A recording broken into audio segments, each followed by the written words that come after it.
Rode microphones are the official microphones of BeTerrific. Find out more at rodemic.com.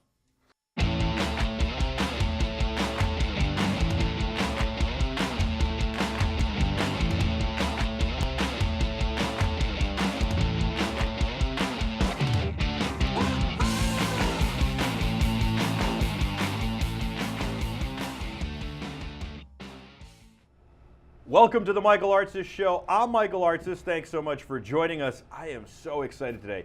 Let me tell you a couple things first. The first thing is how to get in touch with us. At BeTerrific TV on Twitter and Instagram. You can also email us, connect@beterrific.com. And my favorite way, go to beterrific.com/Slack or beterrific.com/live. Scroll under the live video player. Enter your name and your email address. We'll send you an invitation to join our Slack chat. Our Slack chat is really awesome because it allows you and the rest of the Terrifics to communicate in real time. And you make BeTerrific special, so you want to join that. We check in throughout the day, 24 hours, but when we're on air, we can read your comments and your questions on air, so that's super cool. And of course, we can see everything you have to say. We can communicate with you, and you can communicate with us, and of course, our other viewers as well. All right, so much going on. I am really excited today because I've got a good friend and an amazing photographer in studio here. We're going to go through some of his work, find out about the equipment he uses and the techniques, and it's going to be awesome. His name is Matt McDermott. He does news and a whole lot more. You've been on some of the biggest stories ever in the world, but you really also do a whole lot more. It's not just shooting news. You shoot all sorts of stuff.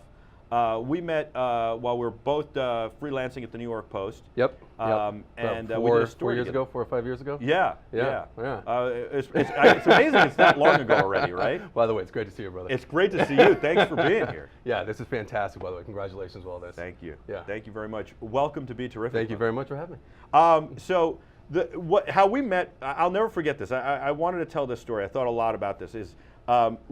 I was assigned the September 11th story for 10 years later for the New York Post. Yep. And both of us didn't know each other, and I was at a different organization, but you were a fledgling a photojournalist at the time of September 11, 2001. Yeah, I've been professional for maybe 2-3 years, 3 years at the time. And we both covered September 11, 2001. You covered it for the New York Post. I was at a different organization, and now we're both freelancing for the New York Post. And the assignment I got was follow this guy retracing his footsteps September 11th. And I went, wow, that's a really, really self-serving story for the New York Post. I don't really want to do this. And they said, well, what do you want to do? And I said, let's chase down a family that has, the kid lost a father or mother in September 11th, but some money has done something good that everybody donated to. Let's do something positive, show where some of the money went, whatever it is. And they said, no, this is your story. If you want to do something, this is your story. And I'm sweating it now, like trying to figure out how to do this and pay homage to those who lost their lives, the friends that I had that lost their lives, Andrew Sturgiopoulos and Johnny Iolpi and all the other people, and be sensitive and yet tell a really good story. And so I was apprehensive. And then I get this, I didn't know who the photographer Yeah, I mean, come up was. with something new 10 years later. I mean, it's yeah. I mean, everybody's done so much with it, you know. Yeah, it was a tough topic. I remember meeting with you and you're just like, what do you got? And I was like, well, I actually have all this work I haven't gone through once since it happened, you know, the night of, and we could go through it and see what there is. I haven't looked at it since. Well, and that was the thing that was so interesting to me is to get your reaction. And so, but the first part of that was crazy was you called me up and you said they had already done one. They made this a series. Yeah. And they'd already done one, and you said, don't make me look bad or I'm going to kill you. And we didn't even know each other. I didn't say that. You did. You were like, I'm gonna kill you. Bullshit.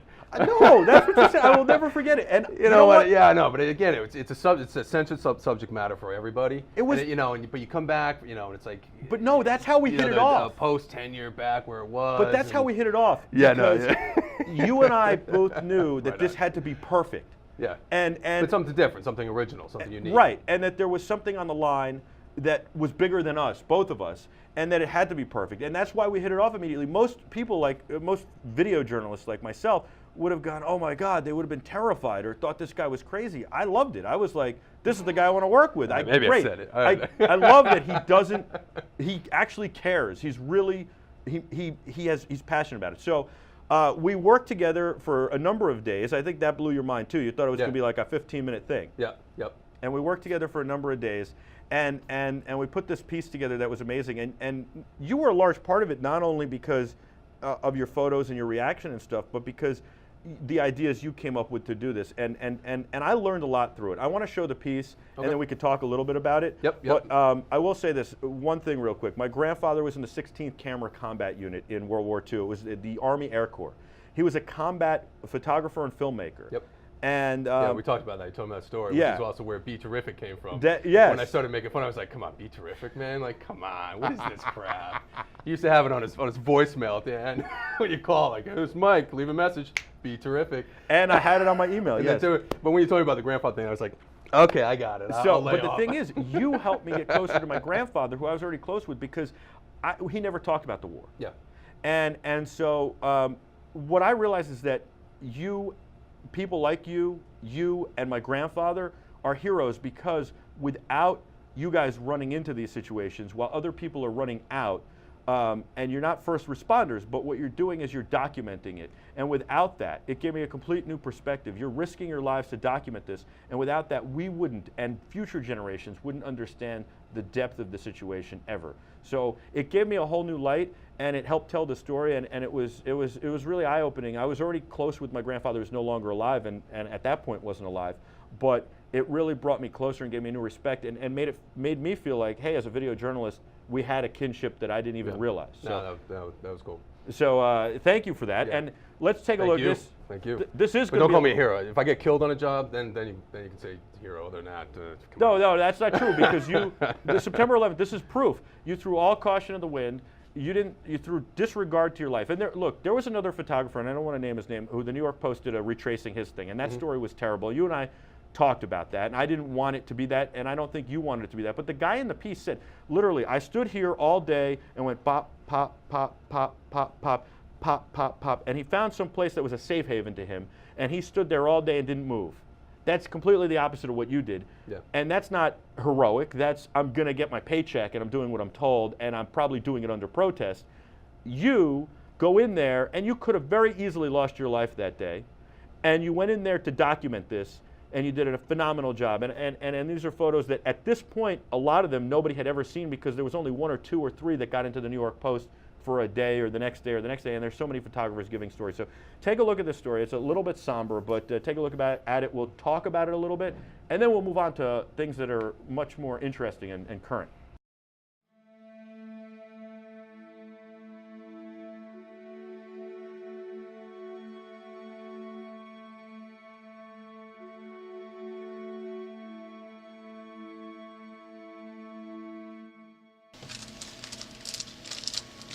At 10 years. It's amazing as far as it feels like it was just yesterday, and yet feels like a lifetime ago. And here I am looking at negatives that I haven't looked at in 10 years. As far as right when the towers fell, there was a moment of chaos. I mean, you could see people, in a sense, sort of losing their mind. You know, what happened, running around, not knowing what to do. My job is to not run away, but to run in, get in the middle of it and document it so that the world can see what has happened. And families can see, loved ones can see what has happened. Wow. When I went through these, it was literally the night of, about 9 o'clock, and finally the Post got a hold of me and said I had to come in to get my work in. Came in and I was still covered in dust, skin was still, really burning, and did a quick edit. And I haven't gone back to him since. It's 10 years later, and I wish I'd done this a long time ago, but I don't know. 10 years ago, this is where it started for me, 107th and Broadway. My mother had called me and woke me up, notifying me that she saw on the news a plane had hit one of the towers. Grabbed my gear, shot over here from Queens, where I lived, borrowed my buddy's motorcycle, and made a beeline straight south on Broadway, heading for the towers. On my way down south, I came upon an unmarked cruiser, jumped right on his bumper, followed him all the way down. Dumped the bike a couple blocks in from there, jumped off, started running directly south towards the towers. This day changed a lot of people's lives, obviously, forever. I can say how it changed mine. I'd only been doing photography professionally for only a couple years at this point, so I was still new. It cemented my path as far as pursuing photojournalism. It's unbelievable. I mean, what a fantastic, this is beautiful. It's been sitting, never been seen. It was tough, you know, you're trying to shoot in that environment. I mean, the smoke was so thick. The wind would change directions, the smoke would clear, and then all of a sudden you would just see in utter clarity a pile of rubble and the massiveness of it, just and utter destruction. I mean, there was nothing left. I'm jumping, you know, beams, these massive steel beams sticking out, just piles. You know, I mean, it felt like the whole world had just been destroyed. But you know, I mean, the firefighters, you know, and NYPD officers, I mean, man, they got to it. This was the first chain of rescue was getting up into the pile, you know, and looking for any survivors. I mean, you know, you look at this, and obviously, you know, you're not going to think that anybody had the chance to survive, but man, nobody quit, nobody hesitated. It's like I remember shooting, like, you know, here's this guy right here that's covered in dust, and he's got a water jug and coughing badly, and I vaguely remember shooting it. I think, to me, this shot, which is one of my favorite photographs that I took from the day, I think tells it all as far as, you know, pike in hand, looking at this massive rubble of what was once, you know, the glorious World Trade Center towers. And this is firefighter Matthew Long. And, you know, just looking at it and saying, hey, you know what, not quitting. You know, it's time to go to work. A lot of it, though, going through it, it does bring back, I do remember. Wow. This is a firefighter, Mike Bellatoni, out of Staten Island, and he came across on the ferry. And that's the ferry axe, which he grabbed off the ferry because they had no equipment. And I saw Mike down on one knee, and I took boom, boom, quick 3 frames, and then I went up to him. Were you just doing what I thought you were doing? He's like, yeah, I just said a prayer for those that didn't make it. This was just his moment before he went in and attacked the pile, you know, with an axe that he got from the ferry that he rode over. And pulling out one of their own. And this is all the day of. I mean, I'm amazed that, you know, that I don't remember where that was as far as that they had a truck, you know, ladder truck working. This was along the West Side Highway. There were other firefighters around, but he just kind of found this little spot and you know, needed a moment to himself, I believe. This was shortly after, you know, these firefighters that had found one of their brothers. The courage of that day and the bravery of that day, you know, it's stuff of myth and legend. I remember there was a firefighter that was slumped over, sitting by himself. I walked over and sat down next to him and, you know, asked him if he's all right. And, you know, he just, staring at the ground, just said, you know, I'm the only one alive. The rest of my company, they're all gone. And I don't know, what did he say? I mean, I just put my hand on his shoulder. It wasn't probably until towards the end of the afternoon, before Tower 7 was going to fall, and they called us all out of the pit, that I putting the cameras down and really sort of had a moment of, you know, sort of scope of kind of hitting. You know, that was the first point when the real emotional end kind of, you know, started setting in. You know, I mean, these are people that right there lived through it. I'm blessed to have been there and have been a part of it, and to see, you know, Americans just, you know, not quitting. You know, I want to put a whole new, just a massive edit work up on my site and make it available to be seen by the public. You know, I mean, these are images that have never been seen before. It's a crack. It's done its damage. You know, but we'll never be beaten. But it, you know, it can never be forgotten. I think it's important when the 9/11 museum opens up downtown. I think it's important for parents to take their children there, and no matter how bad and no matter what you throw at us, you know, we will not stop.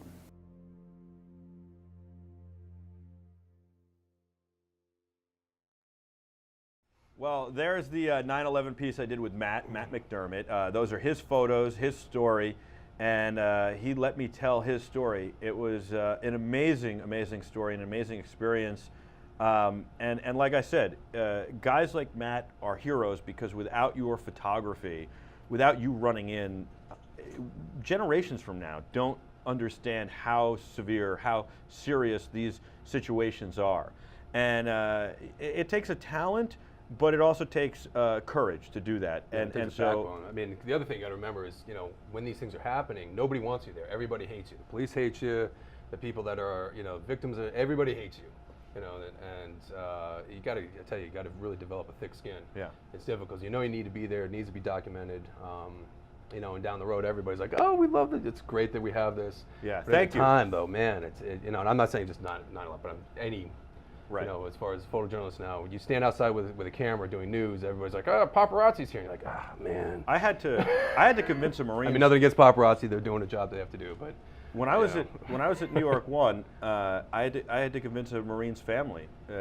He was the first Marine to be killed in the second war in Iraq. Yep. You know, and I had to convince them to go on camera. They said, "Oh, we want to tell his story, but we'll tell it in 3 weeks." And I had to tell them basically the harsh reality is in 3 weeks nobody's going to care. yeah, And if you really want to tell his story, you have to tell it now.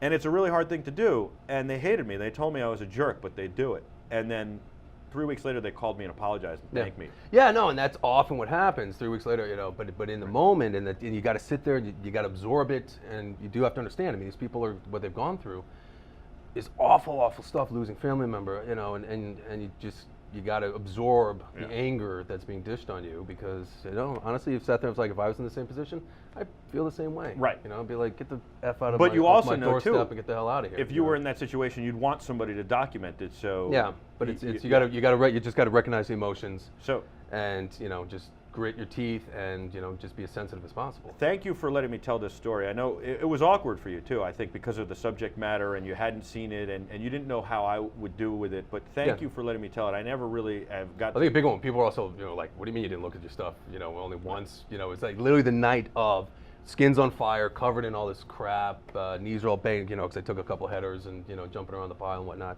And, you know, it was still shooting film then. So it was negative, so it goes on in the soup. And we're quickly looking through it all, me and another editor, and went through it all once. Clip, this one, put it in. And I never went back to it. You know, so people are like, what do you mean you didn't go back to it, you know? And it just, a couple days pass, and then now you're doing funerals. Now you're doing downtown. It's just, when you're a working photographer, it's just work.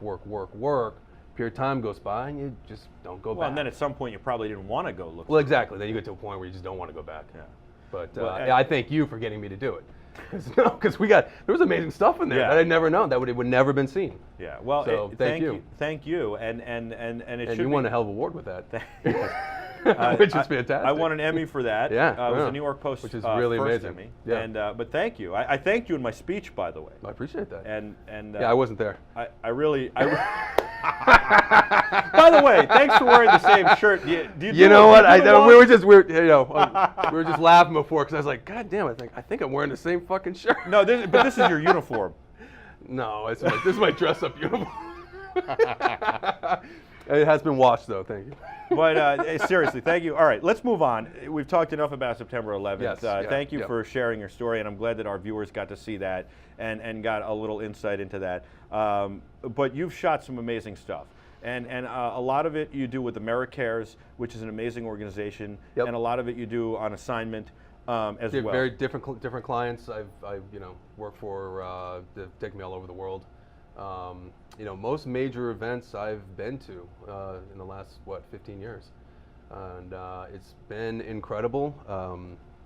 You know, I can tell a lot of great stories. I'll tell you what. Let's get some. Let's take a look and let's get some stories. But we got to take a commercial break. Okay, you got it. So we're gonna take a look as soon as we come back. How's that sound? Excellent. All right, we're gonna see a whole lot more from Matt, and in the meantime, you can go to McDermottphotos.com if you want to check out some of his work while we're in commercial break. But we'll be back right after this. You're the Terrifics. This is the Michael Artsis Show. You make BeTerrific special. Thanks so much for watching. Don't go anywhere. We'll be back right after this.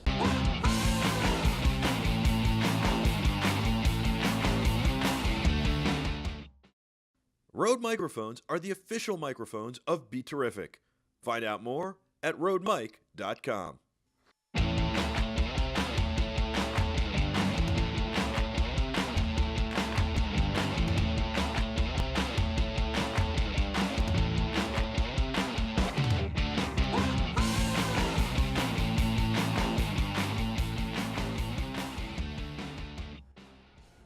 Welcome back to the Michael Artsis Show. I'm Michael Artsis. Thanks so much for joining us. You're the Terrifics. You make BeTerrific special. Join us in our Slack chat, BeTerrific.com/Slack, and enter your name and email address. We'll send you an invitation to join our Slack chat. You can converse with us and the other Terrifics in real time. We'll read your comments and questions on air, and we can communicate 24 hours a day with you. Next week, the 17th, 18th, and 19th, we're at Infocom. We're the official live coverage of the Infocom digital signage stage in the Digital Signage Pavilion. It's going to be a lot of fun. You're not going to want to miss that. Of course, we'll be live Monday through Friday all day, our regular times as well. And then you got the Infocom, which will be all day, wall-to-wall coverage. And then we have CE Week the following week, the 24th and 25th. So you aren't going to want to miss that as well. All right, I've got Matt McDermott here in studio, McDermottphotos.com.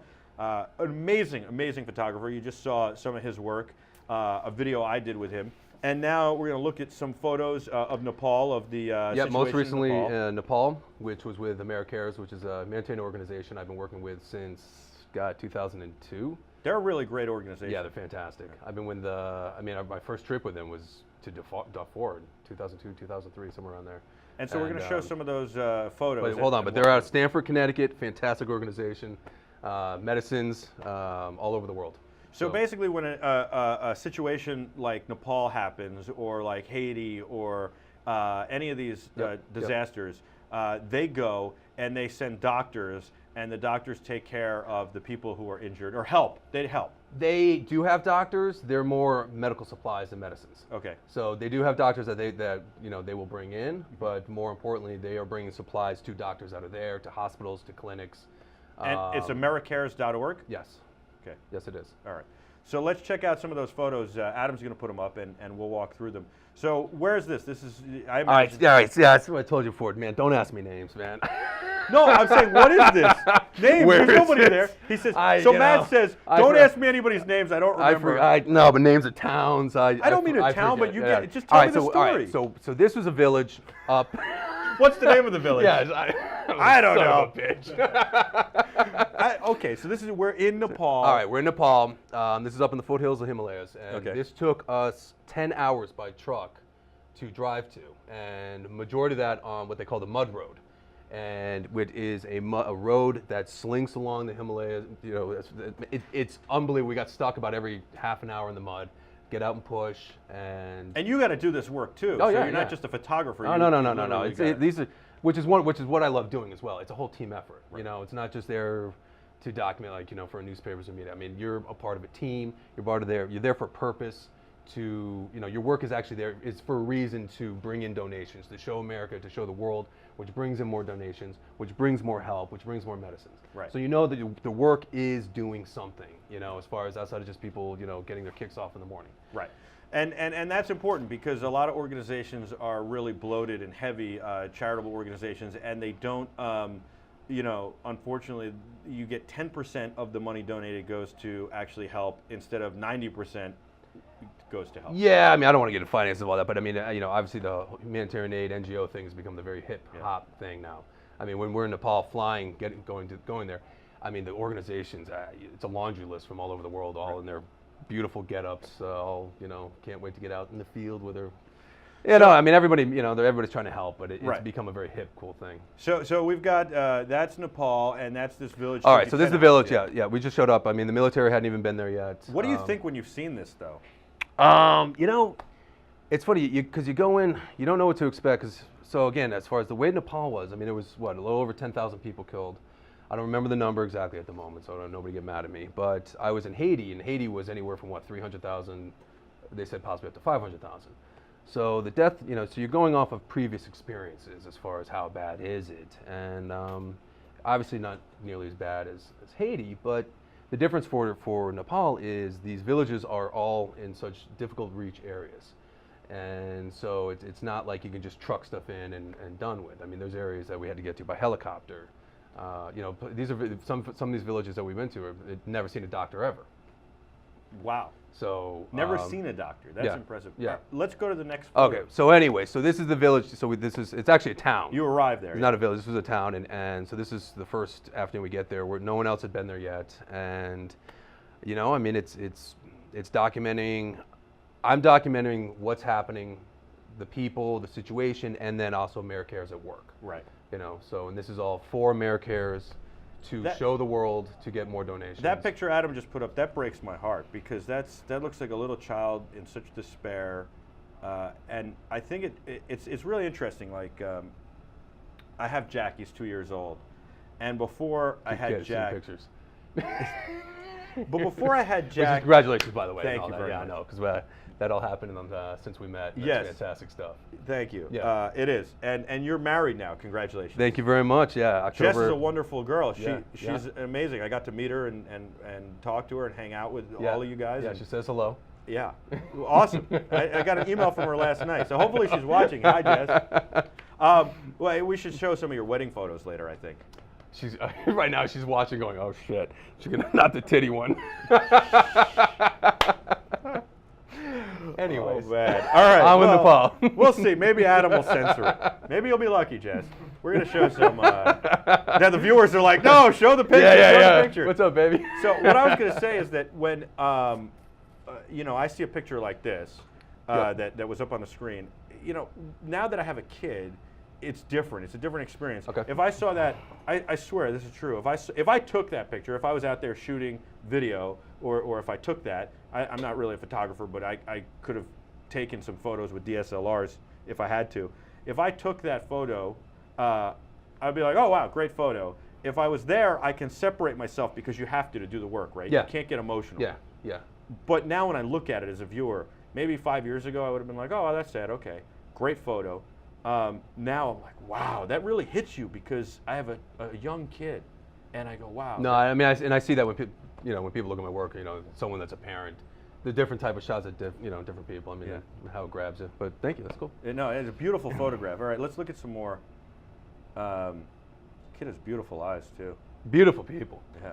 Great country. So this is also one of those ones that haunts parents because. Yeah, unfortunately, this was like, when I took this, I was like, man, this is kind of cliche, but, people react differently, and it's AmeriCare's. When they put this up on their Twitter, people loved it. How do you just take everything, or do you have a? I mean, how do you? No. Stuff? I mean, for this job, I think I shot somewhere like 10,000 images. Wow. And I gave them, or about 9,000 images, and I gave them just about 1,000 finished, photoshopped, done. I edit down first and give them the edit. Wow. Yeah. It's an amazing photograph, and it really, I think, shows a lot of the destruction there and just how bad it was. All right, let's move on a little bit. And so, what was this? Yeah, well, I mean, these are they're beginning to clean up their homes. After their homes have collapsed. One thing a lot of photojournalists don't like eye contact. They think that it's sort of against the rules. I love eye contact. I think windows to the soul, as they say. But I love eyes. I think eyes say so much. And frankly, I'm 6'2" white guy with tattoos walking around these places. It's hard to be inconspicuous and capture a little moment. I mean, so you sort of stick out. But I've always loved interaction. But I think you need that. Again, it's different tastes of different, as far as, but some of the old school photojournalists would say, you never interrupt a moment and you don't put yourself into it, because obviously having eye contact is putting yourself in the situation. Sure. But I don't know. That's what I've always shot. I've loved eye contact. Now I noticed a woman's wearing a bandana. I guess the smell is really bad. It was more dust. Dust. Yeah. And you don't wear it? I mean, after 9/11, I'm susceptible to bronchitis. Yeah. But I work out, try to be healthy. What are you gonna do? I don't know. What am I gonna tell you? But you don't wear anything. Nah. At the time, you sit there like, I don't know. You work. You're working. You don't think about it. I don't know. In some ways, tough guy. Yeah, no. In some ways, unfortunately, I'm gonna wake up one day with like some nasty illness. I'm gonna go, man, I'm a freaking asshole for all those years not caring. But I sort of feel indestructible, which is really arrogant. I know it is. I mean, I go into stuff where, bullets and I don't know. I'm like, as long as I don't get shot. Do you ever worry? No. Never. You've never been. How about in the moment? You've never been like, whoa, this might be it. No, actually, it's not till later on where I go like, wow, that was really kind of arrogant and stupid. Yeah. No, in the time, I mean, I hate to say it, but sometimes it's fun. But you know what it is? I mean, I know what you're saying, because as a video journalist, I've been in situations. It's funny. You get into as far as this is where you need to be and this is what you need to be doing. I'm terrified of boats. I don't want to ever be on a boat. But if you told me, hey, we got to go out in the middle of the thing to do a story, I'm on the boat. I've boarded boats with the Coast Guard. I've been on a boat with the Coast Guard and boarded other boats, and they have these big machine guns, and you're going into the galleys and all this stuff. I don't have anything but a camera. And I'm like, yeah, let's do it. Yeah. And they're like, here's your bulletproof vest. What? What's that for? Here's your inflatable. I mean, there's one thing I'll say about with military guys. I mean, they'll do everything to protect you, which is unbelievable. Yeah. Because you're extra baggage to these guys. No, they really are. I mean, they're like, great, I got a photographer. Fuck, what a pain in the ass. But push comes to shove. I mean, they'll protect you, which is, right. I mean. Yeah, no, absolutely. Leave no man behind is always the feeling. Yeah. So look at this photo. Yeah, hand tools. Digging out with hand tools. Yeah. Not much more to say about that. All right, let's. But again, the problem with this area is that the construction is stone and mud. Yeah. And I'll be honest with you, I was in a helicopter flying over Kathmandu and up into the Himalayas, and I figured it's amazing that there wasn't more devastation and destruction. And then they were lucky that the earthquake hit during the day, because if it was at night, it would have been a whole different story as far as everybody was outside when it hit. Right. So there weren't as many people in the buildings that collapsed. Yeah, exactly. It is heartbreaking. Planet Mitch says that young kid, that photo of the young kid was such a great photo, and he's watching. He says heartbreaking. I mean, you can't say it better than that. Thank you for watching, Thank Planet you, Mitch. And he's a technical guy, so we're going to get into technical stuff. Technical questions. I am not a technical guy. That's the funny thing about you. You're not, though. I am not. But we can get technique. That's out my of wife. And every time I'm like, can you do this with the computer? I don't know what happened. Now, but that's one thing. Okay, so there's one thing I love about your photographs, and that is that they're really not photoshopped like crazy. A lot of people today, even photojournalists, Photoshop like crazy. You're tweaking. I tweak. I mean, I pretty much a set standard of what I do as far as photoshopping. But what I do is really what you would be able to do in a dark room back in the old days, as far as chemical dark room. So outside of that, I don't do much more. And you really couldn't, even if you wanted to. You couldn't like make a baseball appear because you're not a Photoshop. Because I would not know how to. And absolutely, I know what I know for what I do. As far as outside of that, I don't. But I'm there's terrible. There's something like beautiful about that. I almost like that you don't know how to make a girl slimmer or do all these things because it's honest. Yeah, ignorance is bliss, right? Yeah. But no, the thing is, if you knew, I almost feel like if you knew, then there would be like that. Oh well, maybe I should try this or maybe I should do that. But because you don't, like you said. Well, remember that when I feel guilty of like everybody's on Instagram and Twitter and I don't do any of that stuff. Yeah. And I'll remind myself. Well, I didn't say don't Instagram or Twitter. I said I'm not on any of that stuff, and I really should be, and I kick myself, but it's like you should be. We should get you on Instagram. I'm working photographer. I don't know. To me, it's not. I don't know. I don't play the whole social game. I hear you. I understand. Really, you should be for self-promotion, for the business aspect of it. All right. So what gear do you use? You use Nikon. Nikon, right? Yep. And you're shooting a D810 at this point? No. Nikons are. It's up to D4. I'm D3s. You're shooting the. Okay, you're shooting the. So it's not the full frame, or no, it is, but it's the smaller megapixel. No. D3s are the big ones.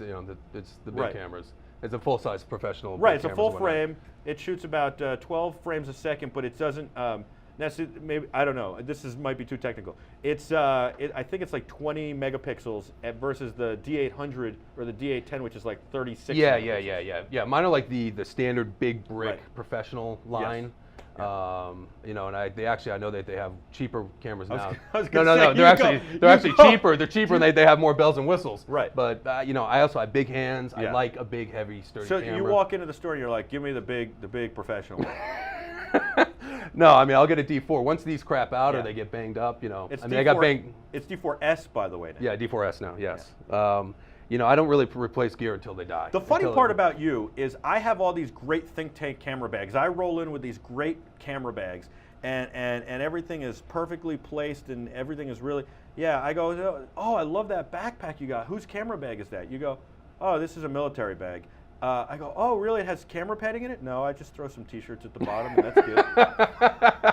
No, I really take care of my gear. No. That's right. No, I'm not saying you don't take care of it. Listen, I believe less is more when it comes to gear. Yeah. As far as photography, less is more. So when you go to Nepal, what do you take? All right. Like, generally speaking, I shoot everything. Adam, show more pictures while he's talking. 99% of what I shoot is on a 17 to 35 millimeter lens. Okay. So I have a one body with a short lens, one body with a long lens. Two Nikon D3Ss. Yep. One on each arm, and short lens, long lens, and a off-camera flash, which is connected to the short lens, which I keep on a cord, off camera, tucked in, and that's it. Wow, that's it. Yeah, and then I'll carry some extra batteries in my pocket and discs, but that's it. This photo, you don't bounce light or anything. No, that's available light. All available light. No. I love flash. I love using flash. It was another thing but as far for that photo. But no, that was all available lights. The sun was setting. Yeah. Wow. That's pretty impressive. Yep. And then you don't bring your laptop to like offload or anything like that? No, laptop I bring. Yeah. But I mean, you don't have it with you. You leave it like back where you're staying. You know what? It all depends. I mean, like when I was in the Philippines for the typhoon, you know, you had to be self-contained. I mean, that's the other thing. When all these kind of jobs, you have to be self-contained as far as everything in one bag that can go on your back. That you can climb mountains, you can run. This is unbelievable. Yeah, that's up going into Himalayas by helicopter, and the terracing that they do for farming. You can see snow-capped mountains up in behind, which would be heading towards the direction of Mount Everest, and unbelievable topography. What do you bring clothing-wise? Not much, because most of it's all gear, because you have to be one bag for as much. So I'll be one pair of boots, 2 pairs of pants, rest is socks and underwear. Yeah. As long as you keep changing your socks, underwears, and a whole bunch of t-shirts, other clothes you just keep wearing. Right. And whenever you can, you find a stream. I'll bring a bar of soap, roll of toilet paper, and You should be in like Mountain Men or something on A&E or something. Or survive like Naked and Afraid. You know the funny thing about those shows that people don't realize, because I do work for A&E as well. When you have this character running around the mountain and whatnot, you got 5 other guys carrying 80 pounds of camera gear, shooting these guys. Who nobody ever knows that. And I tell you, man, these camera guys, we got backpacks of gear, cameras, and everything like that, having to climb the mountain. Naked and Afraid would be a lot easier. Yeah. Yeah, and not even that. They're going straight line from A to B. We have to go zigzag because we need a shot from up here, shot over here, shot over there. So we're doing, quadruple the mileage trying to get to the same destination.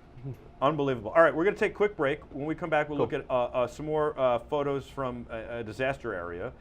Maybe we'll look at some Haiti photos or something, and then I want to get into Philippines. Typhoon Philippines, and some great stuff there. And then let's get into A&E and some of the fun stuff you've done. Okay. And it's still dangerous because like there was one photo we were going through before, and you're like, you had a photo of a video guy, and I'm like, wow, look at him hanging out of the back of the car. You're like, I'm hanging out of the back of the car too, taking the photo, dummy. Yeah, well, no, but he was roped in. I wasn't. Yeah, that's right. You're not roped in. You're insane. All right, we're going to take a quick break, and we'll be back with a whole lot more with Matt McDermott on the Michael Artsis Show right after this. Don't go anywhere.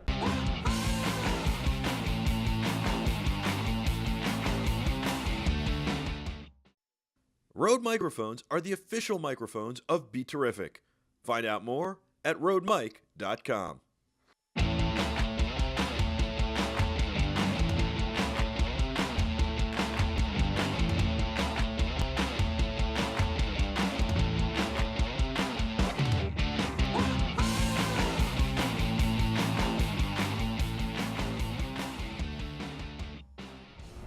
Welcome back to the Michael Artsis Show. I'm Michael Artsis. You're watching BeTerrific. Thank you so much for joining us. I have Matthew McDermott in studio, McDermottphotos.com. He's an amazing photographer, a good friend. Thanks for having me again. This is fantastic. Thank you for being here. Cool. We're having a lot of fun. We're also having a lot of fun during the commercial breaks. Yeah. Finding out what I should and should not say. And I love, I love talking about your photos from a technical aspect, and I love looking at them because they're beautiful. But it's an interesting juxtaposition. I'm thinking about it because we're sitting here, we're laughing, we're having a good time, and a lot of them are very serious. Yeah. And I like that we're talking about how serious they are and all that. But we're also say one thing about all this: you got to keep a sense of humor. Right. You just go nuts. Well, it's so weird. Like any news guy, whether it's a photojournalist, a video journalist, an anchor, reporter. Like I've been in all of that. You've been in all of that. We're all the same in the fact that we make fun of everything. We really do. That's the one thing people don't know behind the scenes is literally we make fun of everything. It's what you have to do to get by, I think. Yeah, no, especially nowadays everybody's like videotaping stuff. So people will kind of mingle around you and you make some crack. You got to really be careful. You do have to be careful though, right? Because then they're like, oh, racist asshole, scumbag, blah, blah, right? Like what happened? Right. Like we're making a joke. Oh no, somebody was standing there video. Well, and there are so many haters out there. Yeah. That's what we try to do with BeTerrific is just be different. Yeah, I mean nowadays I pretty much try to just keep my mouth shut at all times and just. All right, let's look at some more. I know, and everybody actually people now antagonize you. Do they really? Oh yeah. They try to news people on the street they try to antagonize you with their phone ready, and to get you to say something That's I don't like that. Yep, that happens all the time too. Well, and they think everybody's TMZ, which is not the case. That's all right. So, Adam, what are we going to look at now? We got some photos to look at. There we go. What is that? All right, this is still. All right, well, this is Nepal. This is Mayor Cares. It's Kathy with Kate. See, I'm names, some bitch. No. Okay, it's Kate. She could kill me. I promised you I wouldn't make you say names, and then you keep doing it to yourself. This is unloading of medicines. Why do you do that to yourself? All right, come on. Come on, next.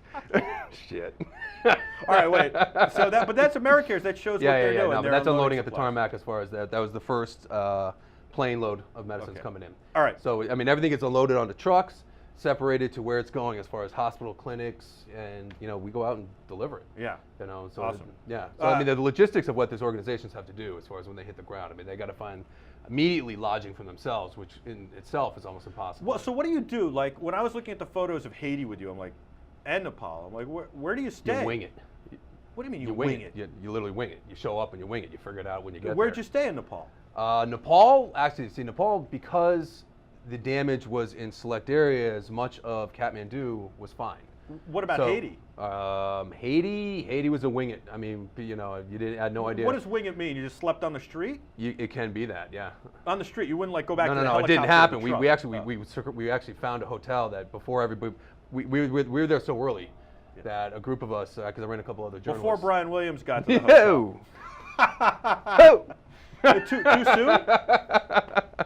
Yeah, I was at Katrina too, and there was no bodies floating by and down in. Does that Bourbon bother Street, you but- as a photojournalist? It bothered me as a video journalist, as Yeah. an anchor, as a host, Yeah. as a reporter, as somebody who has to be, has to be, Yeah, wants to be honest. especially when you get paid $10 million a year. Yeah.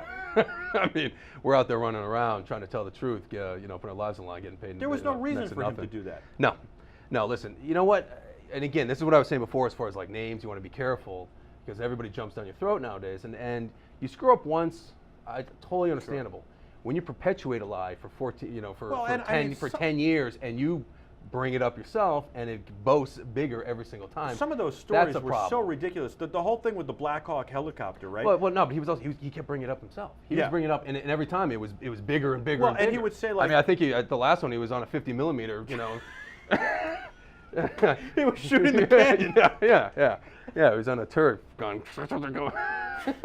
Participatory journalism. He was going to You tell know, what it I was mean, like. I know psychologically. I mean, I don't know if the guy went and did something to find out what the hell that's about, but it doesn't matter. You can't be in that. No, in and this profession he to should do leave. that. Yeah, He should leave. I mean, I he's got agree. he's got enough money. He can go retire. Sure. You know, play golf, do whatever they do, but you know, integrity's dead. Right, It's dead I and agree. I've talked about it here on BeTerrific, and I wish that I had you on during that so we could have talked about it because we would have had good insight. I worked with him in 2000 at the Democratic and Republican conventions as a junior correspondent for him at NBC. And What was he like? huh? What was he like? It was very interesting. I've heard some mixed. I've never dealt with him personally. Well, I saw both sides. See, to me, he was very good. I'm talking personally, as far as personally dealing, you know, off camera. No, to me, he was very Okay. good. He liked me. The interesting thing was he had me do, like, he was hard. He had me do research for 20 straight hours so he could ask one question, and I felt it was kind of wasteful, but it was good. Like, he really seemed like he wanted to get the truth, and so that was interesting. He was really always nice. Except to for me. his truth. Right. Yeah. Right. Gotcha. Right. Cool. Right on. Exactly. He Rock wanted to and nail roll the on that. politicians. He didn't. Right. It's funny. But he was very nice to me. But the interesting thing is the way he treated the other people behind the scenes. So, like, I don't want to say I was never at his level, but I was talent, right? So I was treated well. The behind the scenes people weren't treated as well. That's what I heard from some people that I know that have worked with. And even the interns. That he more liked being in the hotel and not out with the people. And with the interns, he would make them get Jelly Bellies for him and pull out the red ones. And then he would complain that some of the red ones were damaged. I mean, he was really, like, it was insane. And then he would just leave them on the desk, like on the little shelf behind the desk, and wouldn't eat them. He just wanted them to get them for him. Wow. And because he could. I mean, it was just this weird vibe for him. But he was always cool to me. I just, look, there's no place for what he did in this business. Yeah, no, you got to go. Yeah, you got to go. That's it. But I mean, you know, it's hard enough for people, for journalists, you know, and unfortunately now the scope of when you say media, it's such a broad scope. You know, people that are actually tracking down news, you know, people ever since Bush, people already just don't trust people in the news. So this kind of thing, man, it stabs everybody in the back. His daughter, however, is not nice. I did a shoot with her. Well, yeah, that Robin Hood. What was it? Not Robin. It was Peter Pan. Peter Pan. Yeah. Peter Pan. I didn't watch it, but I saw the commercial. Man, it looked horrendous. I did a shoot. And then supposedly it was horrendous. Oh, I did a shoot with her. She was pretentious and not nice at all. All right, let's get back to your photos. Yeah. and some awesome stuff. What are we looking at now, Adam? Can we look at something different? What is that? Okay, this was burn hospital. This is a burn victim. She was, I think, I don't remember if it was like 60% of her body was in burns. Wow. She was next to her mother. Her mother was cooking when the earthquake hit, and the pots fell over on her.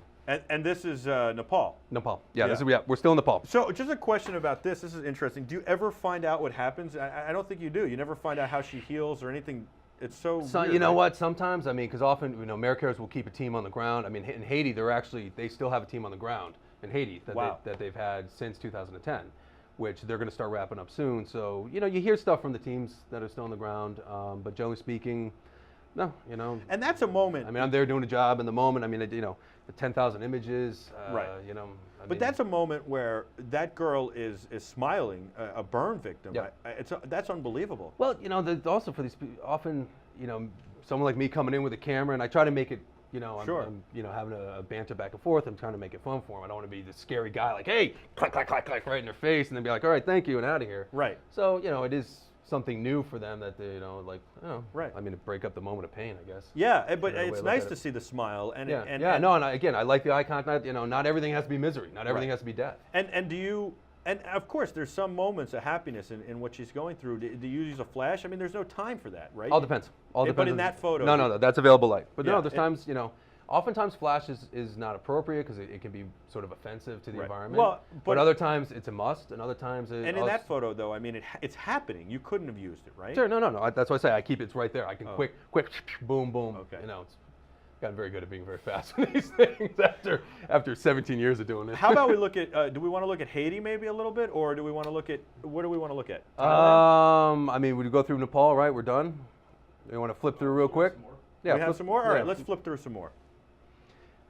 Oh. Yeah, we'll just kind of go quickly through. I mean, this is at a hospital. This is called branding. Wow.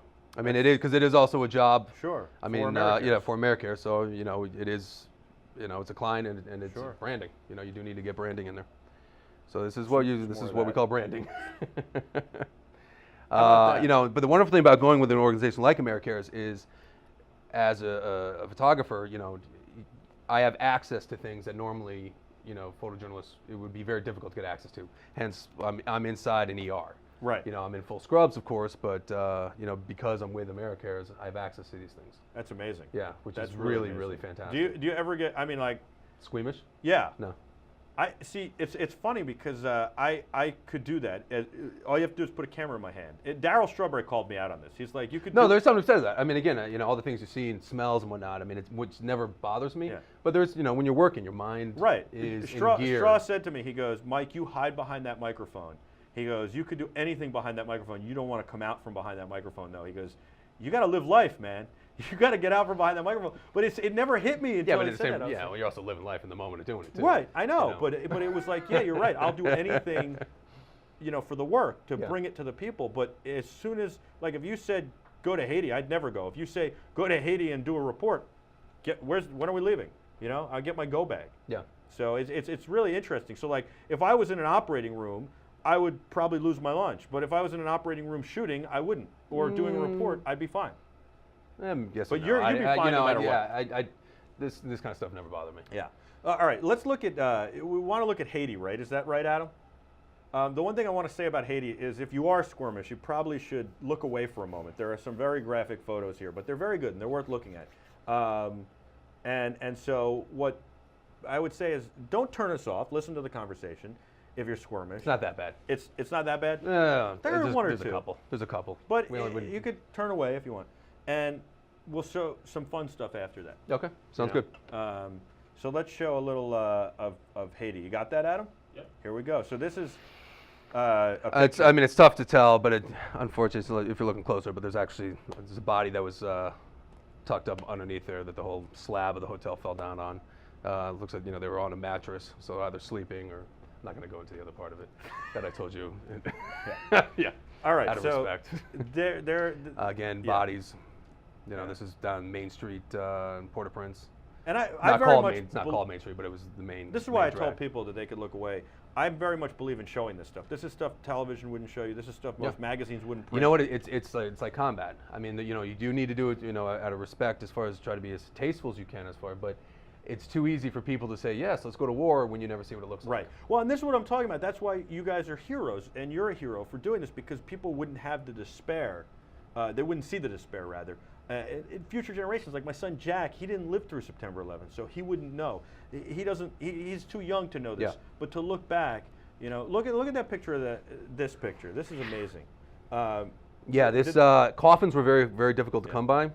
You know, these guys are actually almost doing a dance down the street. I do believe the coffin was empty because of the way they were moving so light-footed. But you know, I don't know the customs, but I mean, they were pretty joyous in getting a coffin. I'll tell you that. Yeah, I could. You know, but obviously there's fire. You know, rubble burning in the background, and there aren't that many coffins around there. No. Yeah. Well, you know, when you had what 250 to 500,000 people, right? Whatever no one knows the exact number is. So this is gory stuff.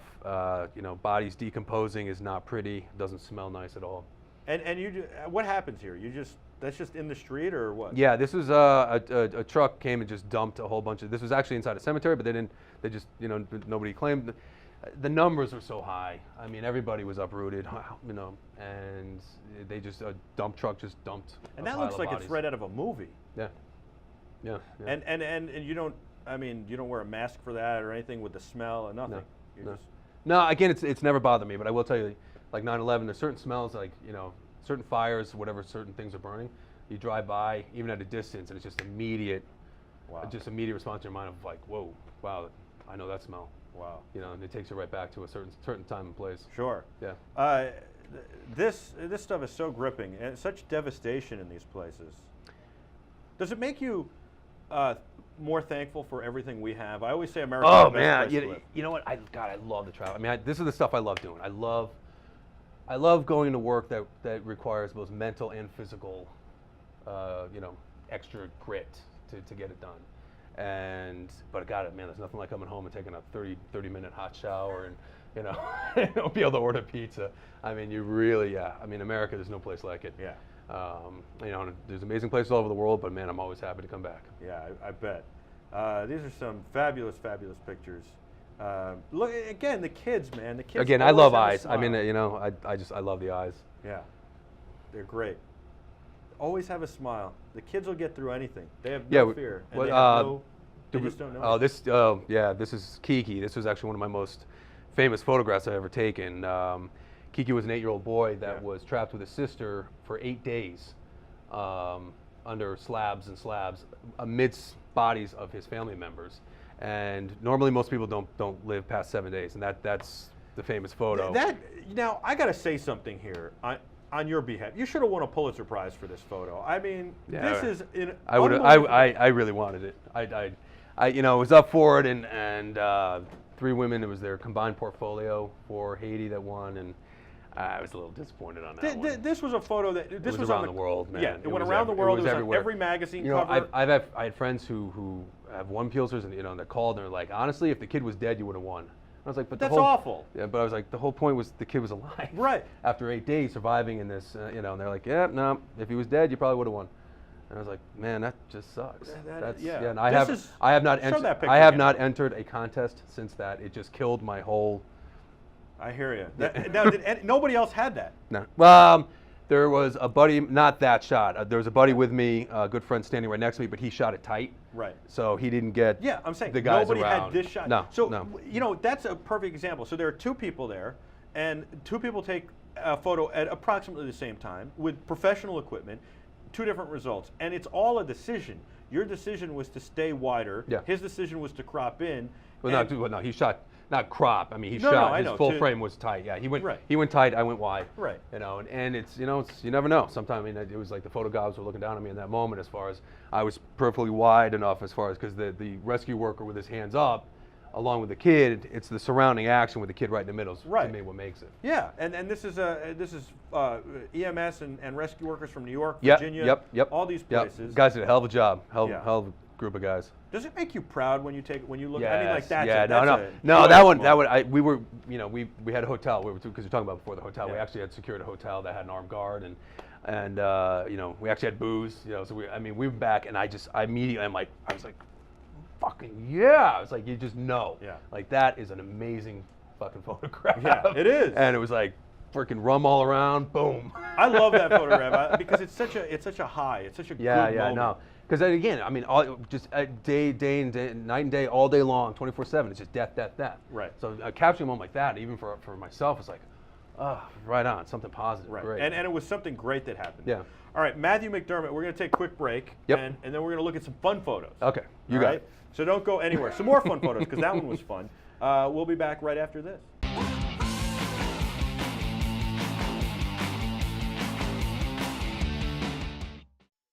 Rode microphones are the official microphones of BeTerrific. Find out more at rodemic.com.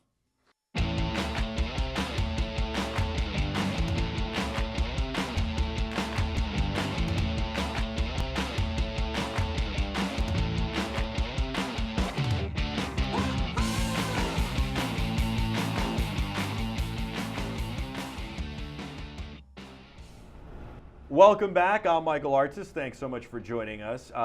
First of all you guys are amazing. You're the Terrifics. You make BeTerrific special. And you flooded me with really, really nice messages for my son Jack for his second birthday yesterday. So I wanted to say thank you. Thank you for the well wishes and the happy birthday wishes to Jack. He had a great time and a great second birthday. Thank you guys very much. And he got some cool presents.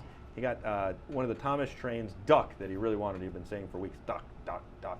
And he got some other cool stuff. So thank you guys for sending in those well wishes. This is the Michael Artsis Show. I'm Michael Artsis. Reach out to us on Slack, our Slack chat.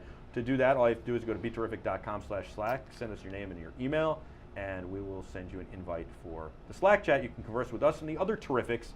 In addition to that, you can email us. We love the feedback. Connect@BeTerrific.com. And of course, you can reach out to us on social media at BeTerrific TV across all social media platforms. Facebook.com/BeTerrificTV. I've got Matthew McDermott in studio, amazing photographer. McDermottphotos.com. Yes, sir. We're going to go through some more of your photos right now. Yeah, we'll do a little bit more of harder stuff, and then we'll go. Okay, into some so I sort of promise lighter. we're going to do lighter stuff. Yeah, We're going to yeah. do a little bit harder stuff. Well, not harder, but let's get and the then hard we'll get stuff into the done. fun stuff, the Yeah. A&E stuff. Okay. And so we're going to start with I guess some stuff. The Typhoon. Typhoon. Yeah. Typhoon Haiyan in the Philippines in 2013. Again, here are the eyes. That young girl. And now you can see the utter destruction here. I mean, this place was devastated. It was, at the time, the largest, most intense storm on record in the history of recording storms, and it was just level devastating. It's amazing to me that one building is standing. Yeah, well, it was a brick of cement. It's just cement. Yeah. Well, no, it was a cement dwelling. Yeah. Right, but I'm saying like the rest of the stuff they don't build cement, but that they build cement. Yeah. Yeah, Okay. and again, unbelievable people, and they live in this environment that this happens, but this storm was of a level that they'd never experienced before. Look, I mean oh my gosh, that's unbelievable. And it's just, I mean, what happened there? You were just going by that. Yeah, no, I mean, a lot of this is also, I mean, you go to areas, you find out where things are happening. I mean, this is at their small little airport, and these are all people that are trying to get out. So was there a way out? Planes, the Marines had come in. The Marines were taking people out while they brought supplies in, and then taking people out. But everybody was, because their homes are wiped out. They have no supplies, no nothing. So a lot of people had families in other islands that weren't. So when as badly people hit. say we should not help out people like this, there are people who say, yeah, we should mind our own business. We shouldn't go deal with disasters around the world. I mean, they need to look at these photos, right? You know what? I mean, so there are. It's tough to say. I mean, there's certain areas that, like, when you look at, like, say, Darfur and whatnot. I mean, what's happening in the region. I mean, it is supplies are running out. The land cannot. I mean, temperatures are going up in the world. Drought, less water, and there's some reason sometimes that, like, people need to move. It's just you're not going to be able to sustain here. But yet, in the same breath, if somebody came to you and said, "Oh, you know what? Your whole family and has come from this area for, hundreds of years and generations, and you have to leave." You're not. What do you say? Yeah, absolutely. I mean, the role of America. I mean, we do need to help. Yeah, we do. I mean, it's also as far as keeping a good good opinion of the world of ourselves as well. I mean, it helps on both ways. Us helping them as it does also help right. us. And there is some PR aspect to it. But in reality, the thing is, I mean, look, they need our help, and we hope that somebody would be there for us when we need their help, or if we ever did. But I will tell you that it's our responsibility. It's our responsibility. And you know, we put ourselves as a watchdog in the police force of the world, right. and you know, we put ourselves there, and we need to live up to it. And we're very lucky and fortunate, so we need to give back to those who yes. aren't as fortunate. You see the kids, some of them are so resilient, and some of the AmeriCare's doctors we've seen pictures of who are helping them, and obviously the you know, and these I mean, it's, you know, a lot of these doctors are also volunteering their time, you know, when they go in. You know, it's with all the pain and suffering you see, you also see the amazing humanity in people. This is what I say about the terrorists. This is what I said a couple weeks ago. We saw this girl run the Boston Marathon. Yeah, and she was running it on her prosthetic. Yep. And I don't know if you saw the ESPN piece, but they did this amazing piece following her going back to Boston for the first time, and she collapses where it happened. Yes. Right, she shielded her son, and her son's fine, and she lost her leg, and all these people in Boston who didn't know her, who happened to be there when she collapsed, not because she's physically can't stand, is she collapsed out of emotion, that she's crying. All these people sat with her. They sat down. They just sat with her. And they cheered for her, and they clapped for her, and they told stories. And I said, you know what? I finally get this. The terrorists, all they want to do is destroy this, but the most ironic part is that all they do is bring out the best in humanity. And sometimes we forget to be human to each other. And yet all they wind up doing is bringing it back to that. I mean, unfortunately, you know, it's like yin and yang. I mean, you know, with everything good, you need evil. Right. You know, I mean, how's you going to put it? I mean, you know, like ISIS and stuff, it ain't going to last. Yeah. It's not. I mean, it can't sustain. I mean, it's not. But right now, they're, you know, doing what they're doing, which is absolutely disgusting and repulsive and needs to be stopped. But the most ironic part, though, is that all they do is unite us. Well, that's what I'm saying. That it will never sustain. I mean, because, you know, especially once America decides to say, you know what, we've had enough, you're done. Right. Just, you know, some decisions need to be made to actually say, okay, we've had enough of this. Can't happen soon enough. I mean, we go in 3 weeks, we'd have it to be done with. Yeah. You know, but then what happens after? And then there's a vacuum, and then another group comes in. And we've got the rest of the world angry at us. It's like, I don't know if you remember this. There's no way to win. I think you really got to do what's right, do what's right, and you're going to deal. You never make everybody happy. I think Saddam said this at one point, and I could be wrong, but maybe it was just pundits who said this. But I think the line from Saddam was something like this: "If you think I'm bad, wait till you see what happens when I'm not here anymore. I keep all these people in line." And there's truth to that. Yeah. And a lot of people are saying, man, you know, it's a shame. Maybe we should have just left him. Right. But how do you know? Right. You know how do you know? I mean, and you can't. And that's the other thing. You know, Monday night quarterbacks that come in and, you know, now like, oh well, you know, we shouldn't have gone. It's like, you know what? People are making decisions on the information's available at the time and trying to make the best decisions possible. And to come in, you know, 10 years later and saying, oh well, that was wrong. It's like, okay, yeah, maybe it wasn't the best idea, but at the time, you know, it's all right. Hindsight's a hell of a thing. Captain Hindsight. let's get to some cool stuff, some A&E stuff. Okay. How's that sound? All right. Let's look at some A&E stuff. Now you did one of these. All right. So this is actually I like this a lot. This is Dogs of War. Yeah. So what it is, A&E is a client that I shoot for. I'm brought in to pretty much shoot everything on scene of a show, as far as, you know, even the camera crew's working, but then the subjects, as far as for everything, anywhere from billboards to websites, everything in between. You know, that they own it, they can do what they want with it. And this is Dogs of War. Now these are veterans coming back with incredible PTSD and suffering really, really badly, and they're getting paired up with service dogs, and which has really been showing to have a hell of effect as far as helping them. And I gotta say something about this. I love the armed services of the United States and the men and women who serve for this country and defend our freedom. I know one thing: I could not do it, and I appreciate them for doing it. I'll tell you, that's one regret I actually have in my life. I wish I did. I come from a family of military, and I regret not serving. It just, timing was never, you know, honestly, 9/11, if I wasn't there, I probably would have enlisted, but being there that day and the power of the image, you know, it sent me in a different path. But that is one regret that But you contribute, and you contribute in a different way. But man, I tell you what, you know, unless you put the uniform on, man. Hey, you know what? I got utmost respect for these guys, man. A team doesn't win a championship without. Absolutely, without absolutely. I agree.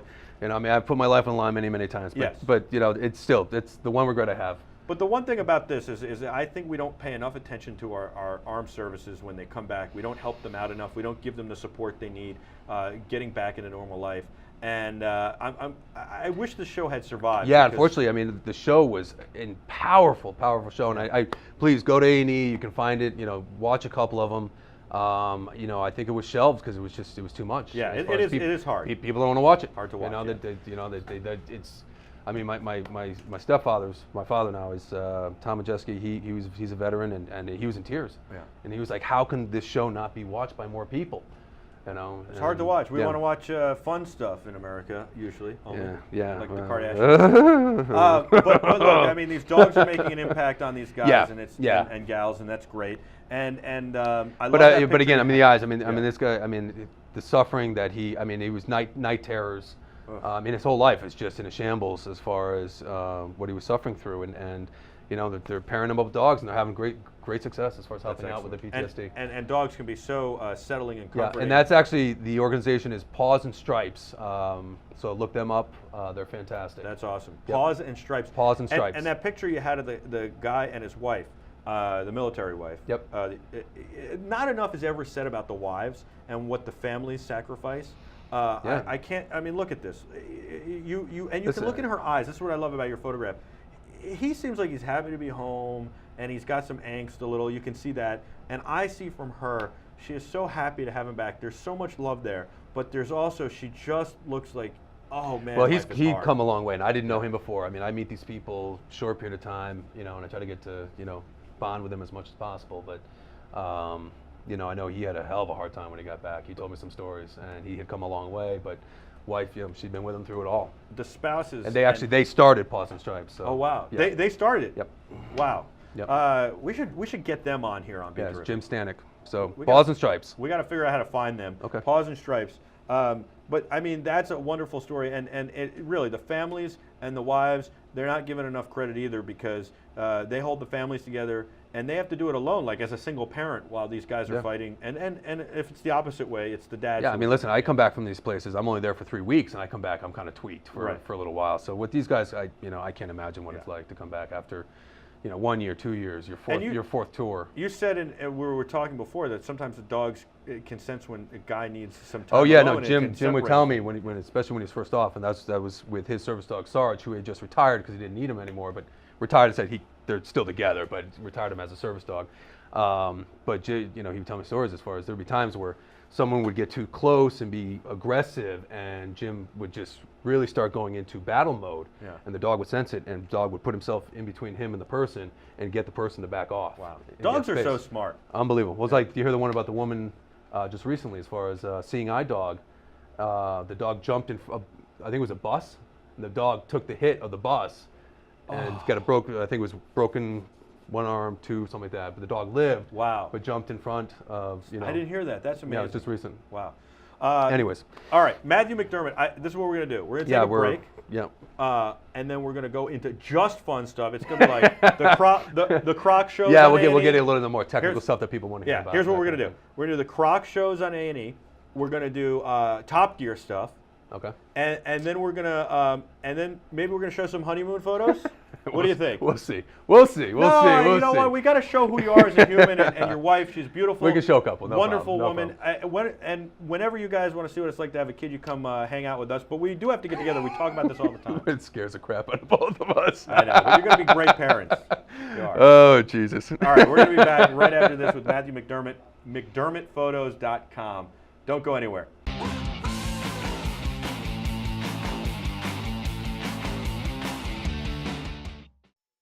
Rode microphones are the official microphones of BeTerrific. Find out more at rodemic.com.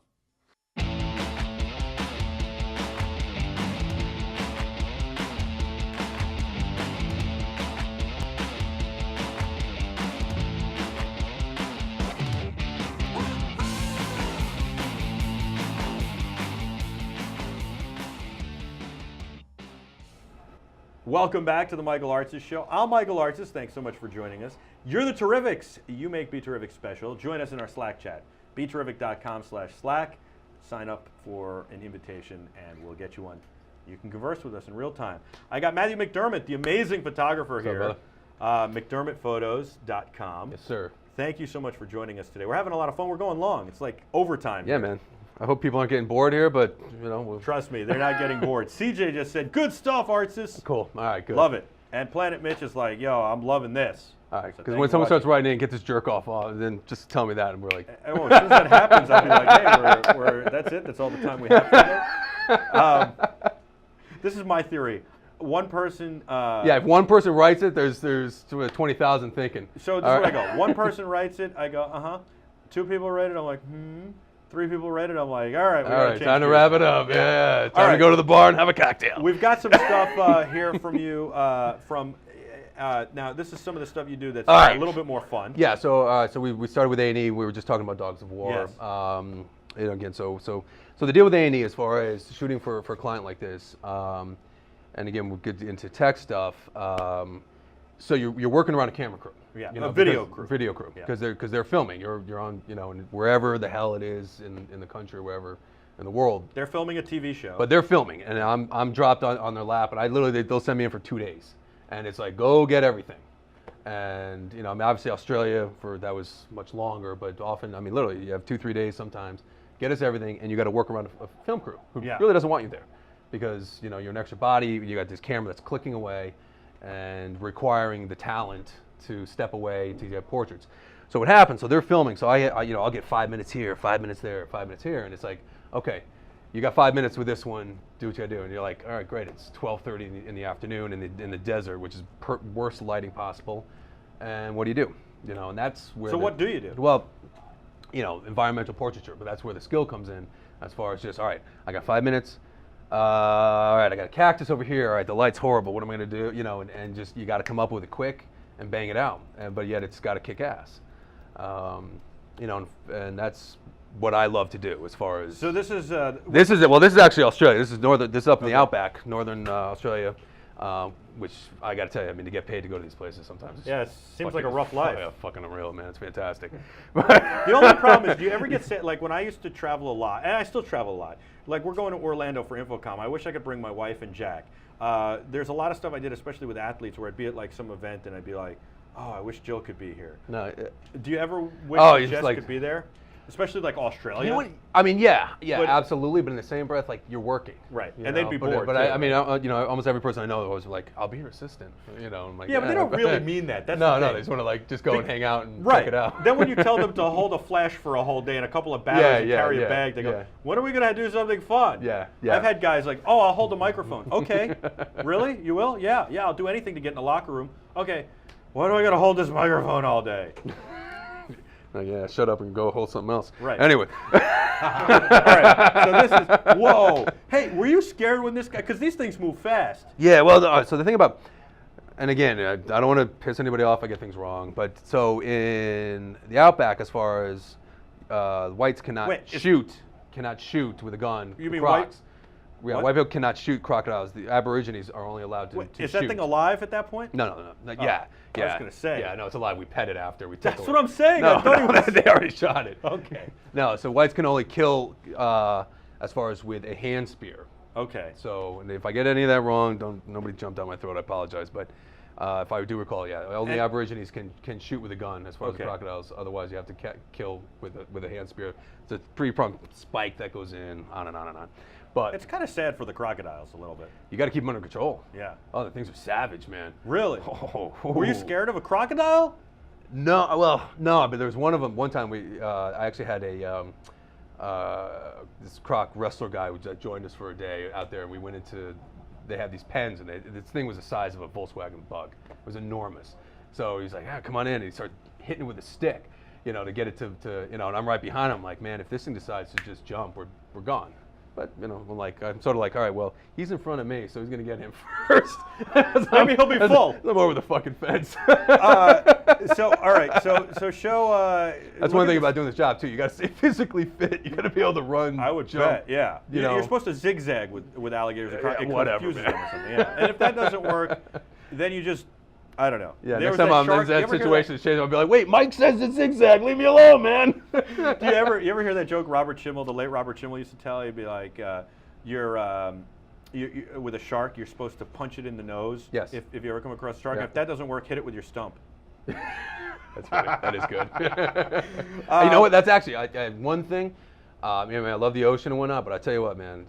The one thing that I'm not afraid of getting shot at. Nothing. Sharks. Oh man. I'm the same way. Oh god, It's 'cause just of like Jaws. the worst. I don't know what the fuck. No, It's you saw Jaws. You know at a what it young is? age. I just feel like I have a certain level of physical control. I mean, I'm a big, Right. very strong, capable guy. I know how to fight. Blah blah blah.